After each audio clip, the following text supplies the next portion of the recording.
Hello everyone. कक्षा 9वीं गणित के अध्याय 2 बहुपद से प्रश्न बैंक में दिए हुए प्रश्नों के उत्तर आपको बताएंगे। ये प्रश्न बहुत ही महत्वपूर्ण है, आपके परीक्षा में अक्सर पूछे जाते हैं। लेकिन इससे पहले आपने यदि ब्रिज कोर्स का कंप्लीट सॉल्यूशन जो हमने बताया था उसे आपने नहीं देखा है तो उसे भी देख लीजिएगा। और अध्याय 1 आपका संख्या पद्धति का सॉल्यूशन भी हमने बताया है, उसे भी आप वहाँ से कंप्लीट देख सकते हैं। लिंक डिस्क्रिप्शन में मिल जाएगी, वीडियो वहाँ से देख लीजिएगा।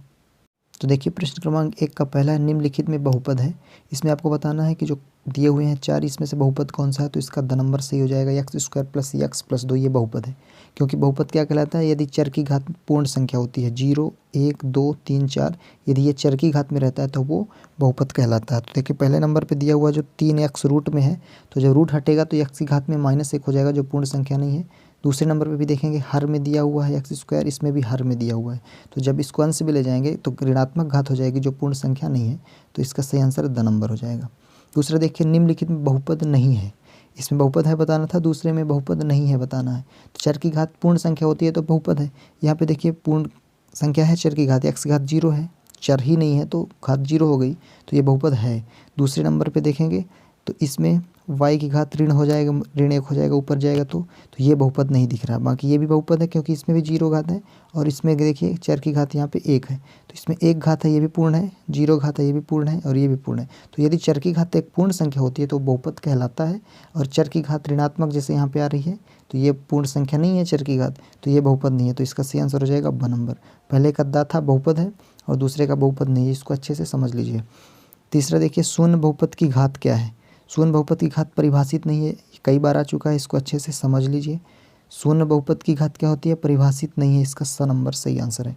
चौथा है बहुपद एक्स स्क्वायर प्लस 3x की घात 4 plus x minus 4x cube plus 7 की घात बतानी। इसमें बहुपद की घात बतानी है आपको। तो बहुपद की घात क्या होती है, जो सबसे अधिकतम घात, यहाँ पे देखिए 4 सबसे बड़ी घात दिख रही है, तो इसका सही आंसर ब नंबर हो जाएगा।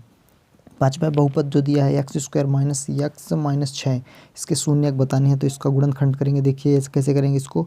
एक्स स्क्वायर गुणा करने में -6 आना चाहिए और घटाने पे आना चाहिए आपका -1। तो 3 दूनी 6 और 3 में 2 जाएगा तो 1 आ जाएगा। देखिए -3x और प्लस 2x करेंगे, ये गुणनखंड इसके हो जाएंगे। यहाँ पे देखिए कामन लेंगे तो x -3 बचेगा और इसमें +2 कामन लेंगे तो x -3 बचेगा। तो एक गुणनखंड आपका x -3 देखिए यहाँ पे आ रहा है और एक x + 2 आ रहा है।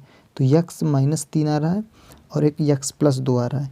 तो x -3 आ रहा है और एक x + 2 आ रहा है। तो देखिए जब इसको 0 के बराबर लेंगे तो x का मान 3 आ जाएगा और जब इसको 0 के बराबर लेंगे तो x का मान -2 आ जाएगा। 3 और -2, तो देखिए 3 - 2 नंबर पे है, तो यही इसका सही आंसर हो जाएगा।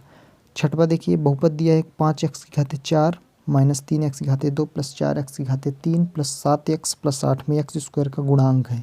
तो यहाँ पे देखिए गुणांक किसका बोल रहा है, एक्स स्क्वायर का। तो सबसे पहले गुणांक देखना है तो वो संख्या ढूंढनी पड़ेगी आपको कि एक्स स्क्वायर कहाँ पे है। यहाँ पे देखिए -3 दिया हुआ है, तो इसका गुणांक हो जाएगा -3। जिसका गुणांक बोलता है उसके गुणा में कौन सी संख्या लिखी हुई है वो उसका गुणांक कहलाता है। तो यहाँ पे -3 एक्स स्क्वायर के गुणा में है, तो द नंबर इसका सही आंसर है। सातवां देखिए निम्नलिखित में कौन सा बहुपद रैखिक बहुपद है। रैखिक बहुपद क्या होता है, रैखिक बहुपद होता है जिसमें चर की अधिकतम घात 1 होती है तो रैखिक बहुपद है। 2 घात है तो द्विघाती बहुपद है। तो यहाँ पे रैखिक बहुपद कौन सा है, देखिए यहाँ पे चर की घात 2 है तो ये भी नहीं है, ये भी नहीं है। यहाँ पे चर की घात 0 है तो ये 3 नहीं है, ये है रैखिक बहुपद क्योंकि चर की अधिकतम घात देखिए 1 है। तो ये भी हो गया 7वें का आपका आंसर।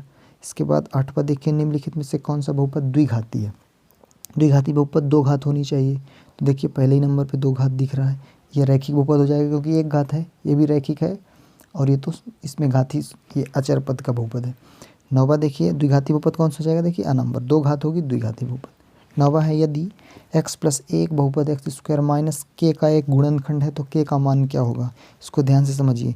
यदि x + 1 इसका गुणनखंड है यानी x + 1 बराबर 0, तो x बराबर क्या हो जाएगा -1, ये इसको संतुष्ट करेगा।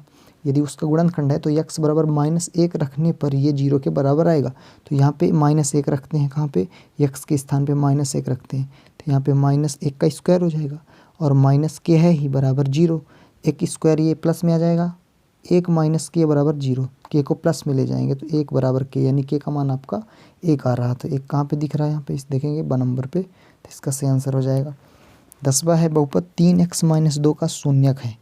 तो देखिए 3, यहाँ पे x की वैल्यू निकालेंगे, इसको पूरा बराबर 0 लेंगे तो 3x बराबर देखिए -2 है, प्लस में हो जाएगा, दाएं तरफ जाएगा, पक्षांतरण करेंगे तो तो x का मान हो जाएगा, ये बटे में जाएगा 3, गुणे में था तो 2/3 आ रहा है, x का मान यही शून्य का, तो 2/3 कहाँ पे दिख रहा है, देखिए स नंबर पे। तो आपके सही विकल्प के आंसर हो गए। आगे देखिए प्रश्न नंबर 2 में रिक्त स्थानों की पूर्ति कीजिए। पहला है वास्तविक संख्या a बहुपद px का शून्यक होती है यदि pa बराबर, यहाँ पे खाली स्थान नहीं दिया, 0 हो, तो यहाँ पे आपको शून्य भर देना है। दूसरा है 3 घात वाले बहुपद को क्या कहा जाता है, देखिए घात बोल रहा है, 3 घात वाले को त्रिघाती बहुपद कहेंगे, तो यहाँ पे आपको भर देना त्रिघाती। तीसरा है बहुपद में चर की घात सदैव एक होती है, तो एक तो होती नहीं, यहाँ पे भर देंगे, तो क्या हो जाएगा, बहुपद में चर की घात सदैव एक नहीं होती है। यदि रैखिक बहुपद का आता है कि यदि चर की घात एक हो तो रैखिक बहुपद है, 2 हो तो द्विघाती बहुपद, जैसे यहाँ पे आया 3 घात वाला त्रिघाती है। चौथा देखिए 2 पदों वाले बहुपद को क्या कहा जाता है, तो यहाँ पे द्विपदी कहा जाता है, इसमें लिखना आपको द्विपदी कहा जाता है। यहाँ पे ध्यान दीजिए पद बोल रहा है, घात नहीं बोल रहा है, तो आपको ये भी चीज़ समझ लेनी है कि यदि एक घात बोलता है तो रैखिक, 2 घात बोलता है तो द्विघाती, 3 घात बोलता है तो त्रिघाती, लेकिन पद अलग होता है। जैसे पद बोलता है एक पद का बहुपद तो एक पदी है, 2 पद बोलता है द्विपदी है, तो यहाँ पे जैसे 2 पद बोला तो द्विपदी हो गया। पाँचवा देखिए भाज्य बराबर दिया है भाजक गुणे भागफल प्लस, तो यहाँ पे शेषफल आ जाएगा, क्योंकि भाजक बराबर होता ही है भाजक गुणे भागफल प्लस शेषफल, भाज्य बराबर होता है, तो यहाँ पे आपको शेषफल भर देना। प्रश्न नंबर 3 में देखिए सत्य का क्या है। पहला है प्रत्येक रैखिक बहुपद का एक अद्वितीय शून्यक होता है, तो देखिए रैखिक बहुपद है तो एक ही शून्यक होगा, एक घात का बहुपद है, तो अद्वितीय यानी एक शून्यक होगा, तो ये सत्य है। दूसरा देखिए 2 घात वाले बहुपद को क्या कहेंगे, द्विघाती, तो यहाँ पे क्या बोल रहा है, 2 घात वालों को रैखिक कहा जाता है, तो ये असत्य बोल रहा है, दूसरा आपका असत्य हो जाएगा। ये सभी इंपॉर्टेंट क्वेश्चन है, आप इनको अच्छे से तैयार कर लीजिए। तीसरा देखिए प्रत्येक वास्तविक संख्या शून्य बहुपद का एक शून्यक होती है, तो ये सत्य हो जाएगा। चौथा है 3 घात वाले बहुपद को क्या कहेंगे, पहले समझिए 3 घात वाला त्रिघाती होगा, तो यहाँ पे द्विघाती बोल रहा, तो ये भी असत्य है, चौथे का आंसर हो जाएगा। पांचवा देखिए बहुपद जो दिया है 7 + 3x, और एक और बहुपद दिया 3x² + 7x का गुणनखंड है कि नहीं, ये जो 7 + 3x है इसका गुणनखंड है कि नहीं, तो ये सत्य हो जाएगा। कैसे है ये भी बता देते हैं आपको, इसको समझिएगा ध्यान से। इसका गुणनखंड करेंगे तो देखिए दोनों में x कॉमन आ रहा है, तो x निकल जाएगा, तो इसमें बचेगा 3x, एक x निकला, एक x बचेगा क्योंकि स्क्वायर है, इसमें x जाएगा तो केवल 7 बचेगा। देखिए ये बराबर जब 0 लेंगे तो ये तो एक शून्य 0 हो गया, और एक इसका गुणनखंड दिख रहा है ना 3x + 7, तो यही बोला क्या ये 7 + 3x लिखें या 3x + 7 एक ही है, तो ये बहुपद इसका गुणनखंड है, तो ये सत्य हो गया था। प्रश्न क्रमांक 4 का देखिए एक शब्द वाक्य में उत्तर दीजिए। पहला है बहुपद दिया है, देखिए x की घात 3 + 3x² + 3x + 1 को x + 1 से भाग देने पर शेषफल क्या होगा, तो शेषफल प्रमेय देखिए क्या होती है। शेषफल प्रमेय में क्या होता है, जो जिससे हमको भाग देना होता है उसको बराबर 0 लेते हैं, तो हम x + 1 बराबर 0 लेंगे, तो x बराबर क्या आ रहा है आपका मान जो आ रहा है -1। अब यहाँ पे -1 जब आप रख देंगे तो आपको शेषफल मिल जाएगा सीधे सीधे, तो हम क्या रखते हैं x के स्थान पे -1 रखेंगे, तो ध्यान दीजिए x³ है तो -1³ हो गया, प्लस 3 गुणे x² है तो -1² हो जाएगा, प्लस 3x है तो 3 गुणे -1 हो जाएगा, और 1 + 1 रहेगा।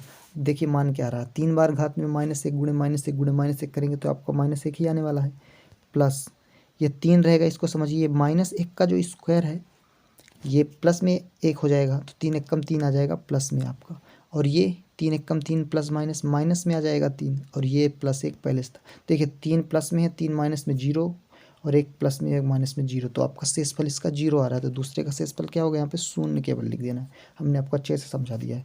दूसरा देखिए 101 की घात 3 का मान क्या होगा, तो 101 गुणे 101 गुणे 101 आप 3 बार करेंगे तो इसका मान आ जाएगा, इसका आंसर हो जाएगा 10,30,301, 10,30,301। आप इसका गुणा कर सकते हैं 101 गुणे 101 गुणे 101, सिंपल तरीके से आप करेंगे तो इतना आपका आंसर आ जाएगा। तीसरा देखिए रैखिक बहुपद की घात क्या होती है, तो रैखिक बहुपद की घात 1 होती है, तो इसमें 1 लिख देना है। चौथा देखिए एक रैखिक बहुपद का उदाहरण लिखना है, तो रैखिक बहुपद क्या है, जिसकी घात 1 होती है, तो रैखिक बहुपद का उदाहरण आपको लिख देते हैं, कुछ भी आप लिख सकते हैं, एक घात होनी चाहिए 3x - 2, यही मान लीजिए रैखिक बहुपद का एक उदाहरण हो गया। पांचवा है किसी बहुपद में अशून्य अचर पद की घात हमेशा क्या होती है, अशून्य अचर पद की घात क्या होती है, शून्य होती है। अशून्य अचर पद जैसे मान लीजिए 5 है 6 है, इसमें चर की घात तो शून्य ही रहेगी, तो यहाँ पे शून्य लिख देना है आपको। तो ये अध्याय 2 बहुपद के हमने ऑब्जेक्टिव करा दिए हैं। आपको अगले पार्ट में जो आपके क्वेश्चन आंसर है बहुपद से रिलेटेड, प्रश्न नंबर 5 से लेकर के प्रश्न नंबर 13 तक आपका 2 पार्ट का अगला कंप्लीट सोल्यूशन इसका बता देंगे। तो अभी इसको आप तैयार कर लीजिए। और ब्रिज कोर्स का जो हमने बताया था उसको आप अच्छे से कंप्लीट तैयार कर लीजिए, और अध्याय 1 का जो आपका संख्या पद्धति था उसको भी आपको तैयार कर लेना है। तो ये सभी इंपॉर्टेंट क्वेश्चन है आपके वार्षिक परीक्षा के लिए, और हर एग्ज़ाम में इसी तरीके के क्वेश्चन आपको पूछे जाते हैं।